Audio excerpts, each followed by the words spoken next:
మేషరాశి వారు వసంత పంచమి సందర్భంగా ఎలాంటి విధి విధానాలు పాటించాలో ఈ వీడియోలో సవివరంగా సంపూర్ణంగా తెలుసుకుందాం. మేషరాశిలో ఏ నక్షత్రాలు వస్తాయనగా అశ్విని నక్షత్రంలోని 4 పాదాలు, భరణి నక్షత్రంలోని 4 పాదాలు, కృత్తికా నక్షత్రంలో 1 పాదం కలిపితే మేషరాశి. మేషరాశికి అధిపతి కుజుడు.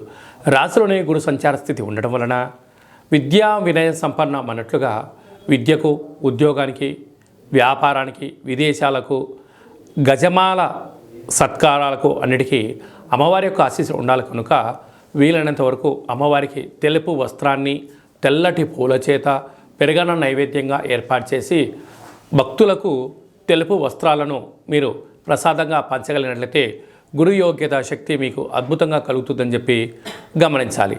6వ స్థానంలో కేతు సంచార స్థితి ఉండడం వలన చిన్న చిన్న విషయాలకు ఆందోళన, రుణ శత్రు బాధలు పొంచి ఉన్నాయి. తస్మాత్ జాగ్రత్త. భాగ్యస్థానంలో కుజశుక్ర సంచార స్థితి ఉండడం వలన భార్య పైన భర్త, భర్త పైన భార్య ప్రేమానురాగం అవసరం అని చెప్పి గుర్తుపెట్టుకోవాలి.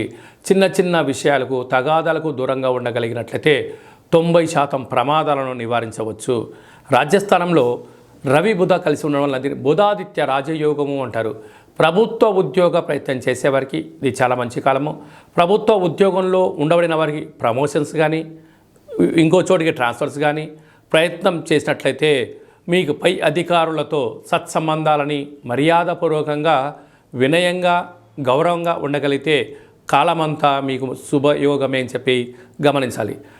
లాభస్థానంలో శనిస్వామి స్వక్షేత్ర స్థానం ఉండడం వలన స్థిరాస్తులు, చరాస్తులు, వ్యాపార సామ్రాజ్యంలో మీకు మంచి మకుటం లేని మహారాజులకు కాబోతున్నారు.